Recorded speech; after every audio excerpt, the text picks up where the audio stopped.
Hey everybody, this is Angry Dave, Angry Dave's BMX Builds. Normally we're doing custom projects and things like that. Today we're going to do something a little different. We're going to show you how to build a box stock bike, brand new out of the box, correctly. We're going to start with this Colony Proti and show you some of the things that need to be addressed on it before you start throwing parts on it and going riding. All right, so we've got everything out of the box, got all the packing off of it, got everything separated, and we're gonna start. We've got some new brakes we're gonna put on it. We've got all the parts out of the boxes, the hub guards, all that good stuff. One of the first things I like to do is check the headset. And as you can tell, this one's not terrible. It's not loose, but it's not spinning like it should be. So we're gonna see what we can do to fix that. All right, one of the first things we're going to do is loosen the stem bolts up on either side so that we can get the stem off. Colonies and some other brands, We the People, Haro, some of these other guys, have this really cool top cap for adjusting the headset and keeping the fork in. It's really cool because it just takes a 3/8 ratchet. I've got an extension on here just so you can see it. But if you turn that loosens up the tension. And then we can just unscrew that guy.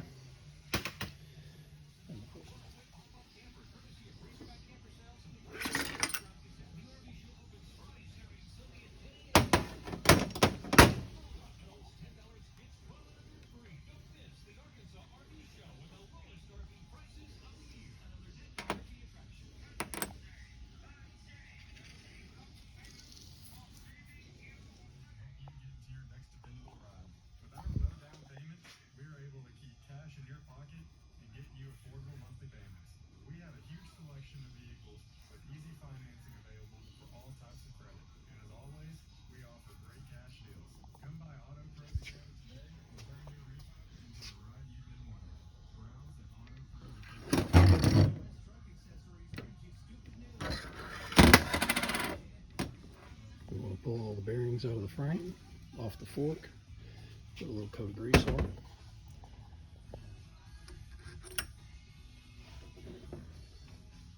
And we've already got a little grease in the head tube, so that'll cover our bearings on the outside. Let's slide that back into place. All right, now we've got the lower bearing and the fork installed. We're going to put the upper bearing in, and it just slides into place. Then we've got the compression ring.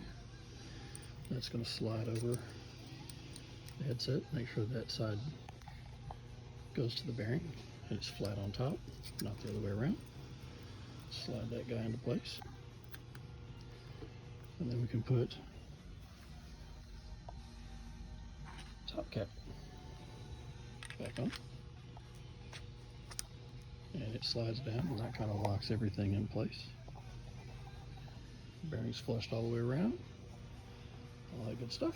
Now we can start putting the gyro back on. Yes, this does have a gyro, and we will be explaining how to set one up.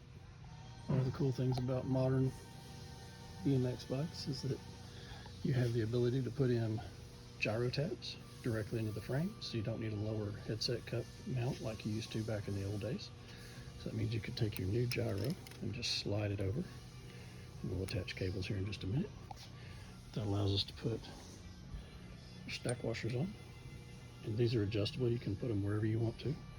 But generally, you want a pretty good space between your top plate and your lower gyro so that you have plenty of cable reach.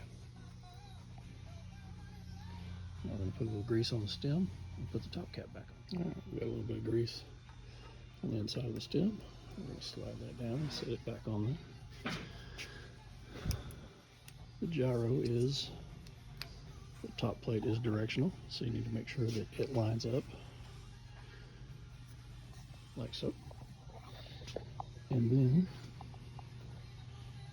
we're going to continue a little grease down inside our compression cap. The reason for all this grease is just to keep things from getting rusty and make it a lot easier if and when we have to pull this thing apart or do any adjustments to it. All right. And we're going to thread that guy right back in there.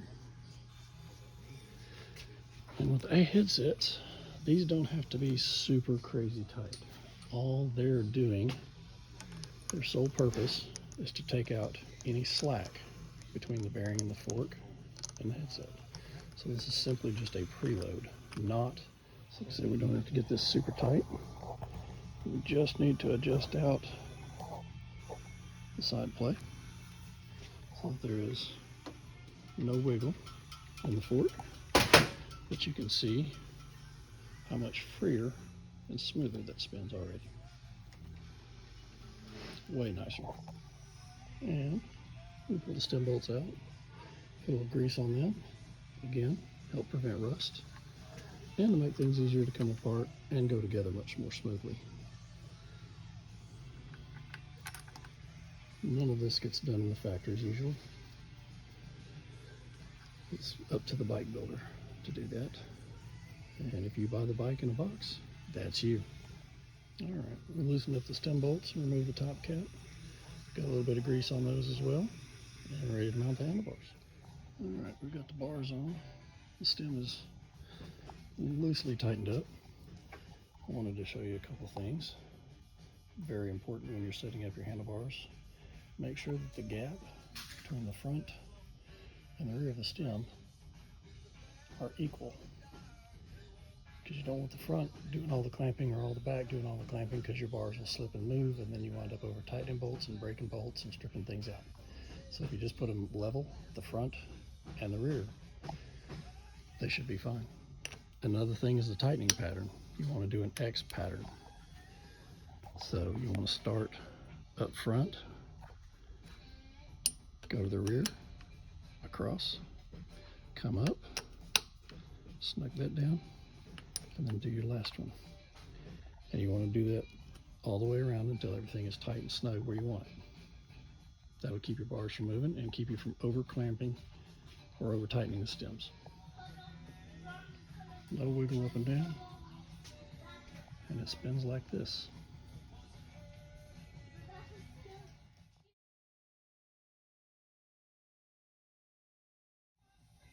All right, so going to the gyro, we've got the bars in place and all that good stuff. This is a dual pull upper gyro cable. It has individual cables that go from this side of the gyro and another cable that goes separate to this side of the gyro, which means you can get exactly even tension on. These are a little confusing to set up with the first time if you're not familiar with them. So there's a big hole and a small hole. The small hole sits the cable housing in it, and the big hole is set up so that you can take the barrel adjuster out of the lever, like so. As we get it to focus. And that is going to slide over the cable itself ahead of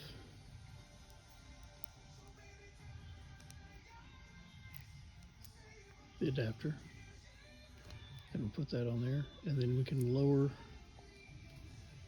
run this barrel adjuster in to kind of hold it in place, keep it from sliding out. And then this guy is just going to slide into the back of the barrel adjuster, or the back of the brake lever like it normally would, and slide up through here. And then we're going to run in the barrel adjuster into the brake lever.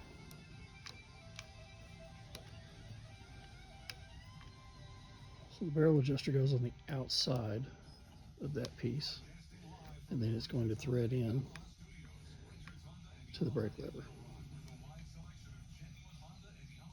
So that threads in like so, and we can use that as an adjustment later on. The other cable is going to stick out slightly from the lever itself, and the cable is going to be exposed, and then this is going to be your cable stop for the top part. And then you can roll it down here, leave yourself some adjustment room. I barely just start these for now, and then we'll get everything hooked up cable wise, but we've got to change the rear brakes out first. One of the other things that usually needs to be addressed coming from a bike out of the box is chain tension and how tight the cranks are usually at. That is really, really ridiculously hard to spin. And the chain is super crazy tight, so we'll address that as we go.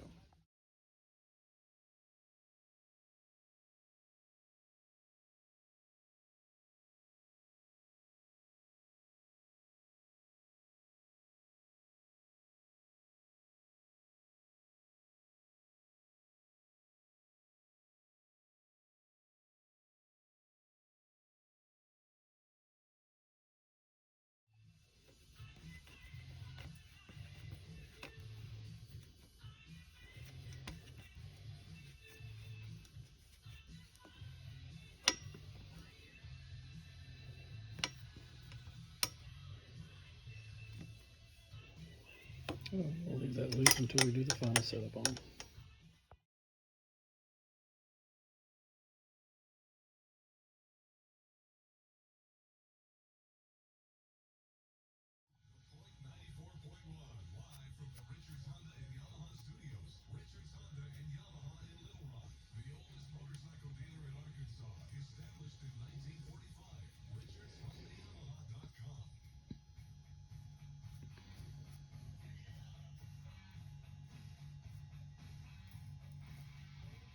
Alright, we've got all the cranks pulled apart and greased, and we have put the arms back on and just kind of snugged them up to the point where there's no side play. But one of the things we want to do is we want to pull those bolts out and make sure that there's equal spindle gap on both sides of the arms, so that you don't have one arm barely hanging on and the other one with all the spindle in it.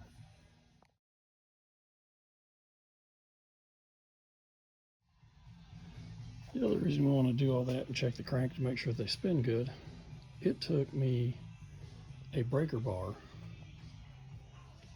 that much longer than the crank to break those bolts loose from the factory. And there was zero grease on them, and they were a booger. All right, so we got the rear wheel in, and I always pull the tires off just to make sure that the wheel is not only true side to side, which this one is not, as you can tell. Not bad, but it's got a little bit of side to side in it. But the true test of how round a wheel is your up and down run out. And this one's not terrible. I've definitely seen worse. But you can hear that running and bumping. So we're going to get that taken care of.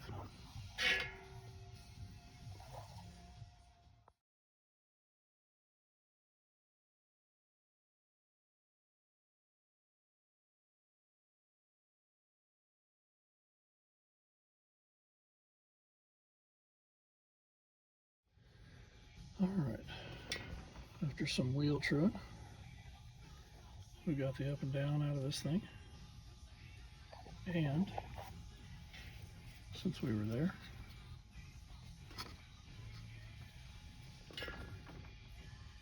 we got all the side to side out of it. One little spot there at the seam. We'll get that taken care of. There we go. Alright, so we've got no side to side. Well within limits.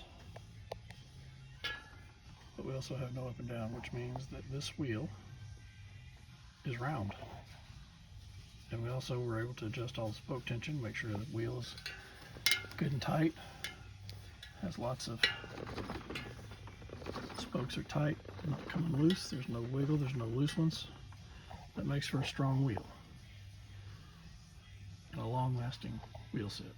All right, we got the rear wheel back in it. We're gonna work on adjusting that chain tension because we went from too tight to too loose. This frame's got a built-in chain tensioners on it, so we can use our Allen wrench to add some pressure to that. That's a little too tight, so we're gonna back that off just a hair. Let that be loose. We're going to come over here to this side and we're going to tension that one and make sure that we have the wheel squared in the frame.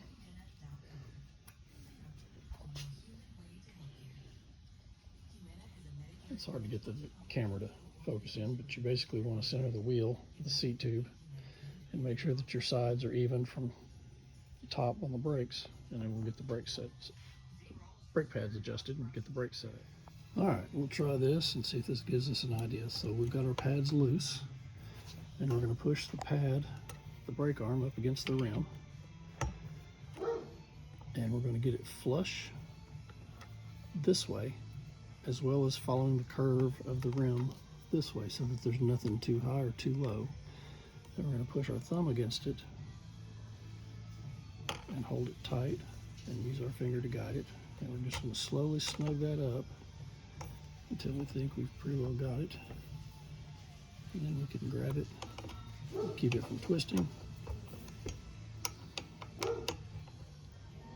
Get it a little tighter. And then we're going to check it, make sure it's flush. And that ought to be good. We'll repeat on the other side.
No flop.